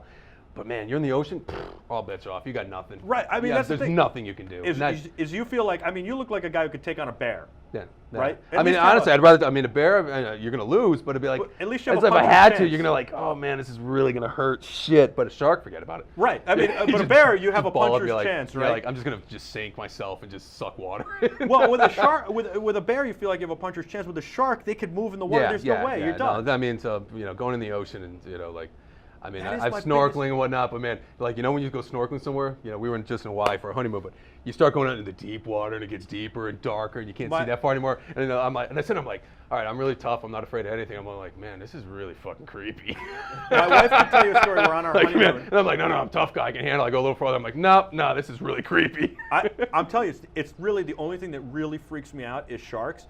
And I'm afraid of boats because I don't want to be on a boat then be in the water with sharks. That's why I don't like boats. I could somehow the boat will sink and I'll be in the. It's not that I'm afraid of boats. I just don't like them because boating hypochondriac. well, it gives me right. It gives me the potential to be in the water with a shark. Yeah, I got you. I'm terrified of sharks. So we're on our honeymoon. My wife wants to go snorkeling. We're in St. John. Okay, blah blah blah. And I see this thing I think is a shark. It's probably this big, but it like the way it hit the goggles and everything, it looked bigger. And I'm freaking out. Shark. Because they told us you could see some sharks out there. Yeah. Well, that's another thing also as far as these people that go off looking for these adventures and whatnot, and then you like the woman that just got killed by the lion. Oh my safari, gosh. And she rolled down the window. You're not supposed to roll down the window. Yeah, that's the first thing I do is roll I mean, down you the feel window. bad. Here. I mean, it's horrible for the family. You really do. I mean, she didn't deserve it. It sucks, but it's like, you don't roll the fucking window down. Right. Like But that's the journalists in us. This is where we joke like a little bit. This is the yeah, and there's cynical also side. knowing, there's also knowing, I mean, that's one thing as far as that's always kept me alive, is Yeah. be able to read the terrain well and quickly and keep your head on a swivel. And, I mean, I've done a lot of stupid things, but there's stupid and then there's really fucking dumb. Right. Like, wow. Let's roll down the window for a lie. Yeah, like, nah, man, I'm really just kind of asking to get my fucking head blown off right now. Yeah. I gotta stop swearing, sorry. That's all right. I apologize. That's okay. Be who you are. I believe in that. So and it's the internet. So I'm sorry, guys. That he's swearing a little, but bear with us. That's all. It's a real person. He's a real guy. This is how he talks. And you know what? My mother hates it. She's like, God, you gotta stop swearing. I'm like, no, but fuck is such a great fucking word. It's my the wife. best word. It's funny. My wife keeps saying you got to stop because Jack, whatever. Off air, I swear like you. Yeah. There's something on air I just don't want to do it. I try not to. At NAB, the National Association of Broadcasters Convention, I do it every year. This year, Well, that's a little different too. You're in a tie, suit and tie. I mean, Yeah. He's obviously not doing the suit and tie today for you folks. So.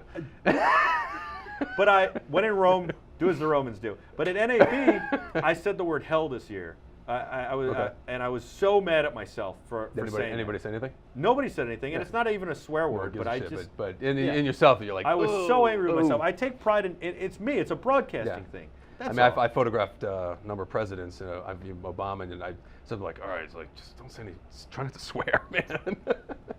Anyways, but it's funny. Like I listen to Howard Stern all the time, and when he was on the radio, he couldn't swear, and now he's on satellite. he doesn't swear much. He swears though. Not that much though. Not that much. I listen to Howard Stern all the time. But yeah, satellite radio, man, it keeps me alive here in New York. I tell you, That's as far for as sure. The traffic. All right, so were you chasing a helicopter there? Like you were trying to catch that helicopter? What's the deal with Oh that? no. So, all right. So the deal with it. So he. Don't tell me you got on that thing. Oh yeah, no, I was inside it. But the funny thing is, so I'm photographed. So I'm on the ground with a wide-angle lens here. That thing and looks like I'm it could holding. fly for about another 10 minutes at that. No. This is. I mean, the acrobatics they could do in these things are Really? amazing. And this guy, he was the top pilot in the area. I mean, unbelievable. So I'm laying on the ground because this is a shot I want to get, and I have off-camera flash booming to get light up into him. And so he's literally like a foot. So this is a case where you're using a flash. Yeah, So that's- anybody who knows photography would know he has to be within 10 feet at that point. Well, so this is a wide-angle lens, fully wide. So he's right above me, hovering, and he literally starts goofing around and starts tapping the skid on my chest. Wow.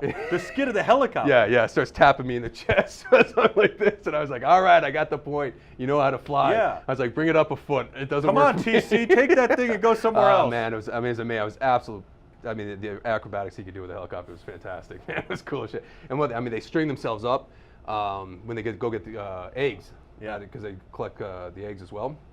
So they bungee down, string themselves up, and lower a guy down into a nest. And they have to get the eggs before the female mother croc comes back. And that's what they do with the helicopters. So and they'll yank up right before the croc jumps on them. Unbelievable stuff. But That is unbelievable. You weren't nervous then? no. What are you going to be nervous about? maybe he He drops the obviously helicopter knew on what he you. was doing. Yeah, but even stuff like that. The other end of it is like, so what's going to happen? I don't know, the thing crashes on me and cuts my head off. Or what do you got to worry about at that point? I guess nothing. Except for somebody else claiming your photos. That wouldn't really be a great way to go, though.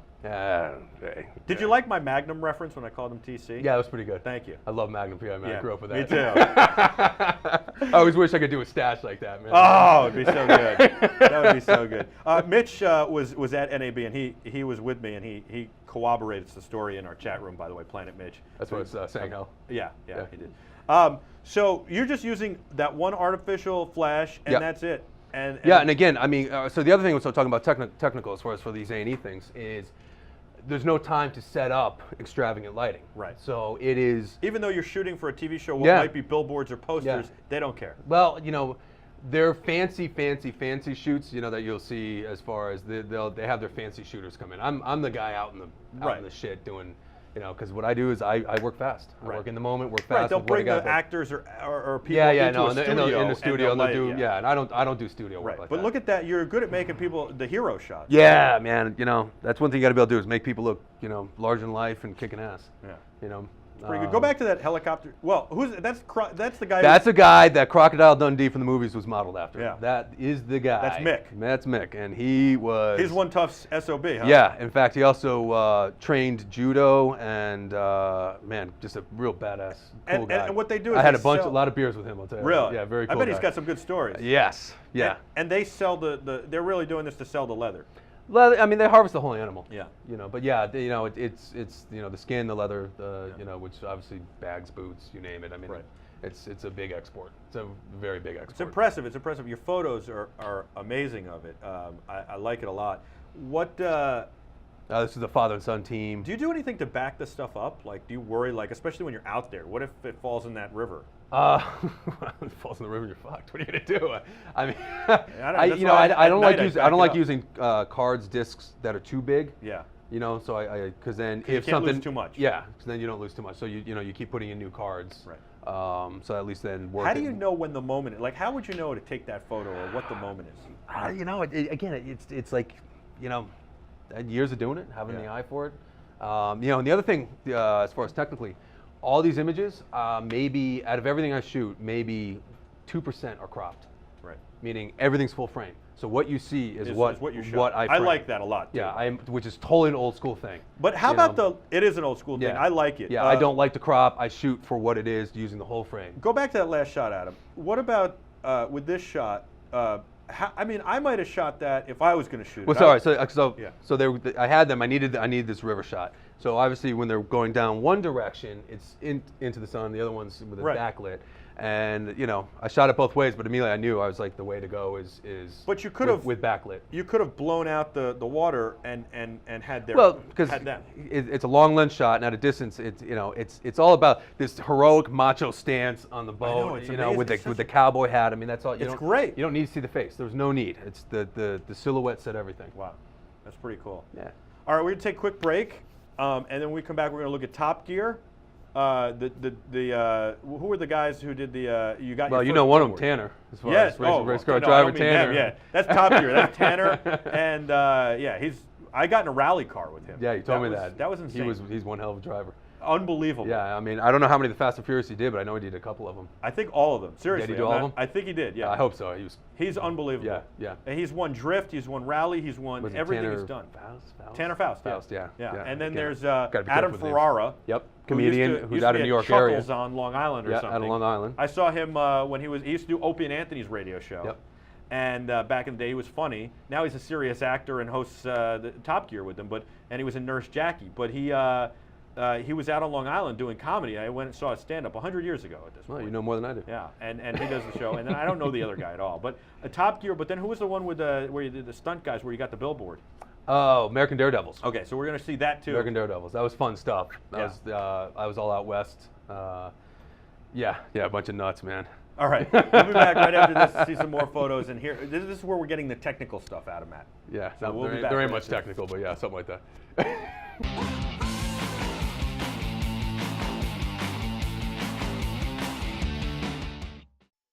Rode microphones are the official microphones of BeTerrific.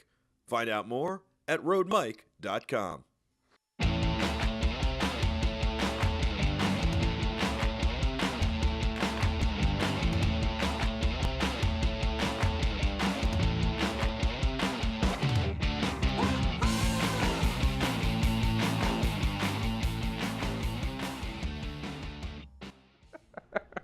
Oh, we're having so much fun here today. I've got Matthew McDermott in studio. This is the Michael Artsis Show. You're the Terrifics, and you make BeTerrific special. You're watching BeTerrific. I've got Matthew McDermott here. He's an amazing photographer, Hello, everyone. McDermottphotos.com.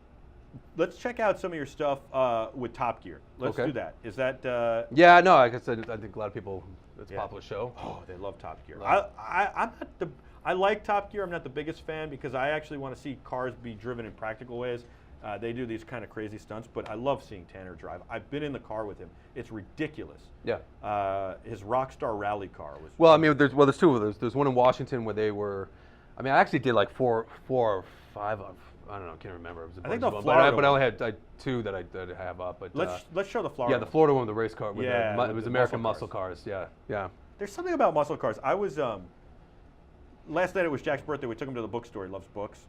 And Oh, so this is off the site now. This is all pulling off my website. so this is McDermottphotos.com. And so I saw a book on muscle cars, and I was just immediately drawn to it. So you've got Eleanor there, certainly, and I think you got a Torino. It's hard for me to see. Yeah, and there's Camaro. Yeah, and a Camaro. Beautiful stuff. Okay, so these. So are again, but you know, so what happens on this, you know, you just show up and it's capturing everything. The crew's doing it. A lot of the behind the scenes stuff. You know, they want natural crew interaction, or the cast interaction, the talent interaction. But again, no time is, you know, it's very hard. No time's allotted. You know, and you're working between takes. And yeah, it's not easy. I mean, it's a lot of work. You got to really be light on your feet, and you got to be really good with people.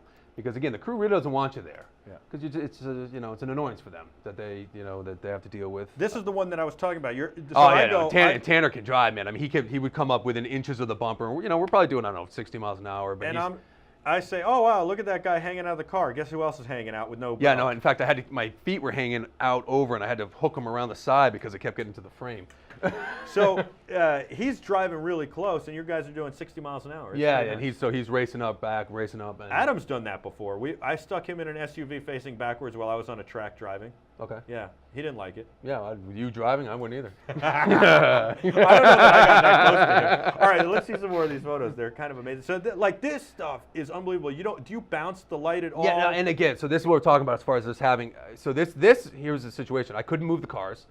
And this was literally like 1 o'clock in the afternoon. I mean, the sun was just blazing up. You can't say to Tanner, hey, could you move that 3 feet? No, because they had the car set and they were in between takes and they had to do takes right where they were. So it's where the car is and the lighting is as bad as possible and you got 10 minutes with them and I got it like, all right, I have to figure out portraits, you know, and so like, you know, him in the mirror, it just, you know, it's real fast. You got to just immediate and. Well, you do a great job with. What would your advice? And you also got to be gentle with them, like. Right. But you know, the one thing also I always find is being gentle but forceful. You know, as far as you speak directly, you know, with the talent. It's like, listen, this is what I need. Like, come on, because there's times where they start drifting off or they're on their phone. I'm like, listen, I need you to drop the fucking phone. Yeah. And I need you to pay attention. So what would you say, like, what would you say to a guy like Tanner? He's like, on his phone or. Oh, I complimented him on his driving, and I said, "Lose the fucking phone." And then how do you? But but I mean, Tanner was great. I mean, these guys are great. But yeah, no, you're just like, hey, listen. You know, it's like, listen, look, I know you're busy. I'm busy. You know, just put the phone down. Give me 10 minutes. We'll knock this out quick. And they're like, okay. And then what do you say to direct them? Plus, also, I'm generally bigger than all these guys too. So it's sort of. What do you say to direct them? Kind of like I need a smile or I don't. You know what it is because they'll sort of stand there, you know, and they're so used to directing. And I'll just say quickly, I'm like, listen, I'll tell you where to look. I'll say, well, you know, look to me, look away, look left, look right, smile, not smile, you know, but also I was like, listen, relax, move as you need to move, and I'll direct you when I need to direct you. I love this shot. I mean, it's so simple, but it's so hard to get. Yeah. What would your advice to young photographers be who are just getting into it? Make sure you take business classes. It's a place where I fouled up, man. I mean, you're artists. You're an artist, Right. and this is a business, and that's the end of it where it gets difficult sometimes. Especially when you're freelance. I mean, you're juggling, like you got constantly trying to promote yourself, and yet you got to constantly work. So it's like you're working, nonstop, and then you also got to do your promotions, and nowadays it's also very hard to have. Nobody has one client anymore. It's like it's multiple clients, which is great because then you're not relying on one. But in the same breath, you just it's like constantly, you do all these amazing shoots, but you also get forgotten about. So it's like constantly putting phone calls like, the job I did was amazing, you loved it, looks great. So what do we got now? I'm like, yeah, we'll call you. Like, then you don't hear from a while, but then all of a sudden the phone rings like, yeah, all right, so can you be here at 5 o'clock? Can you be in Phoenix tomorrow? And and you have to be able to drop everything. I mean, I've missed a lot of family functions and a lot of, a lot of friends got to the point where like, man, you're flaky. I'm like, oh, I'm not flaky, man. I'm like, I just can't lock in. I can't make plans 2 weeks ahead. I'm sorry. Actually thought there was a chance you would have said today, I can't make it, and I would have understood. I did that last week to you. But I really thought there might have happened again today. No, all right. I already did it once, though. I did that last week. I canceled. So I like that advice, actually. That's good advice. Yeah, it is very difficult. And it's not steady, and you're not going to get rich at it. As far as few people do, but you got to love doing it, and you got to have thick skin. The also business doing class, the media end of it going. The business class thing is such a great piece of advice because also a lot of times artists don't have that as an innate ability or innate talent, the business part of it. Well, and that's the thing. I mean, I actually really need to find an agent because it gets really difficult when you're the talent as far as artist. And you represent yourself. And you're sitting here discussing fees, and because you don't want to go too hard at it because they could actually be like, well, screw you. We don't want to deal with you. We don't deal with a pain in the ass photographer. And you're like, so I know it's not easy. I know a guy who gets a ton of work. He's a camera operator, and he has an agent. And I was so surprised that he had an agent. And then I thought about it. I said, that's a brilliant move.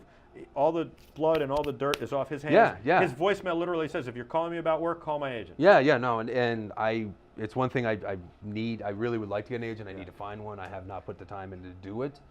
Do you shoot everything? Like, is there anything you don't shoot, like product shots? And do you do like? I don't do weddings, although I did. Well, one. I didn't mean that.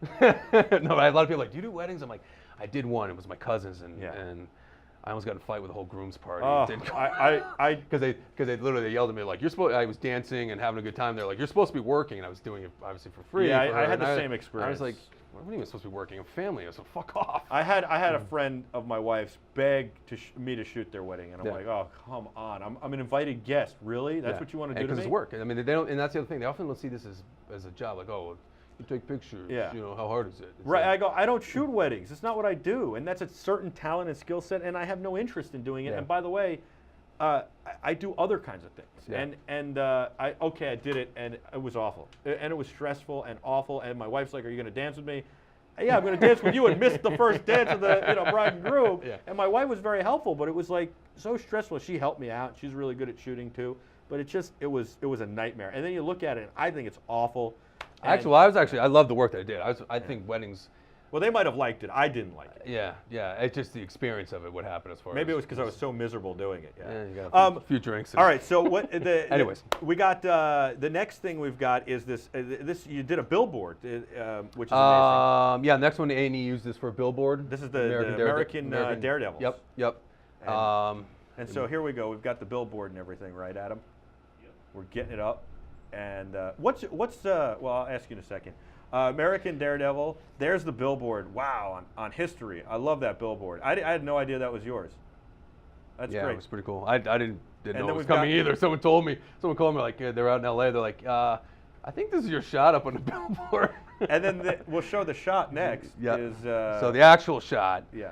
And again, I never know what they're going to use. I mean, this was, they're one of the performers as far as light themselves on fire. And they photoshopped it a little. They put like an American flag. And they changed the suit to blue. They changed the arm position and put a flag on the helmet.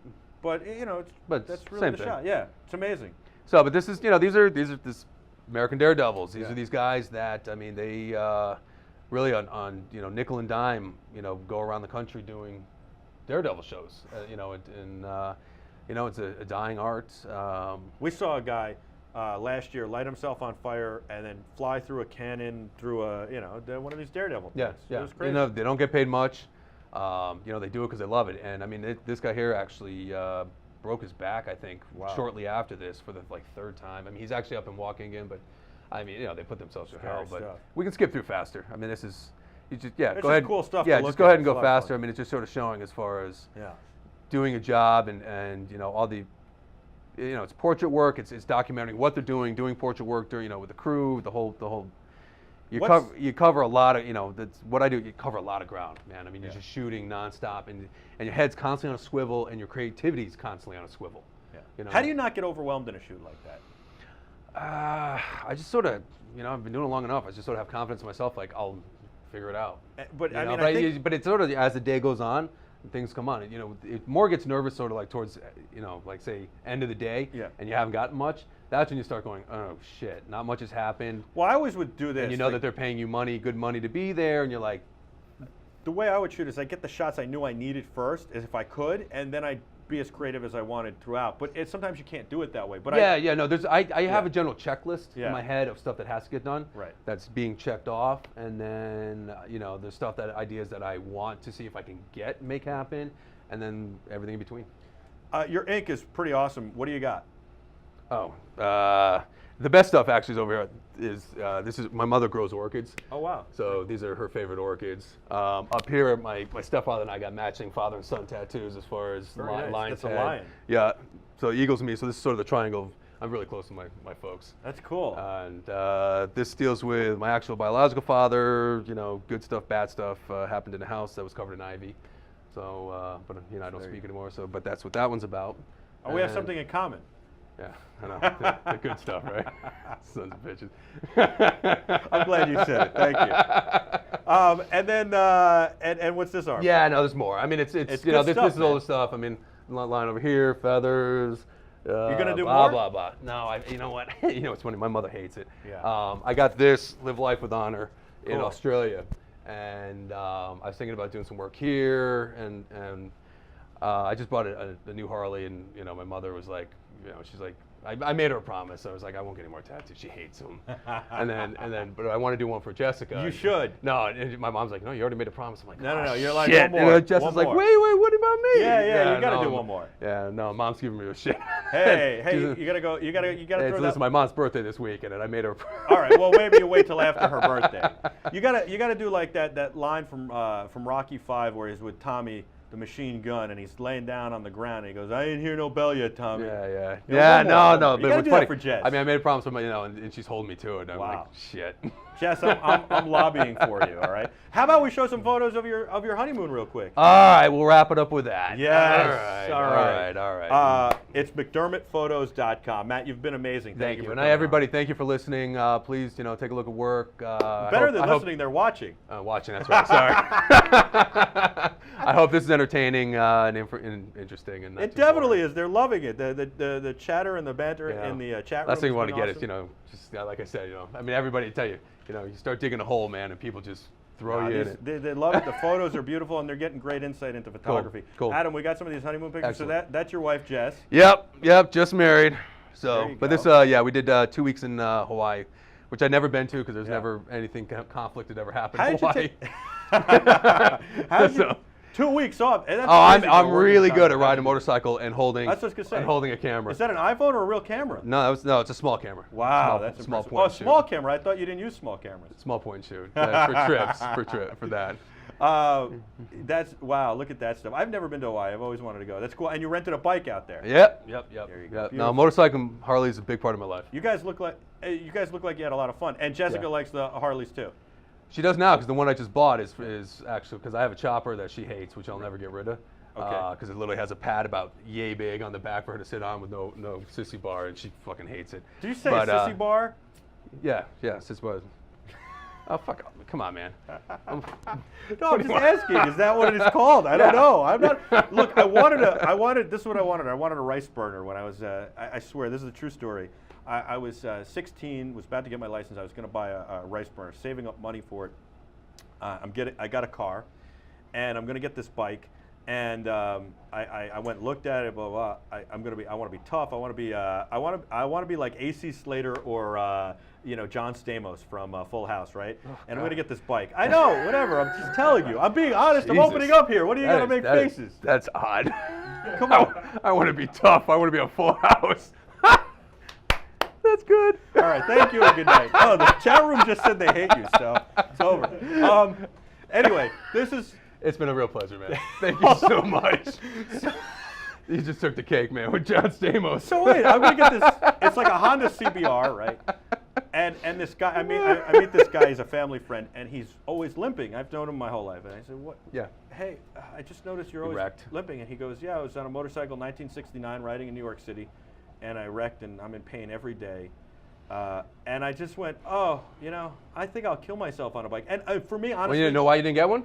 Because John Stamos is your hero. Yeah. And with No, I don't know John Stamos. I honestly, That's I shitty like to say. bikes. I know very little about them, especially if they're not rice burners. But I'm so glad I never did it because for me, I would have killed myself. I was a maniac. I drove way too fast, then way out of control. Yep. I probably could barely handle it today, but because I like the one thing like I love speed and I love driving fast.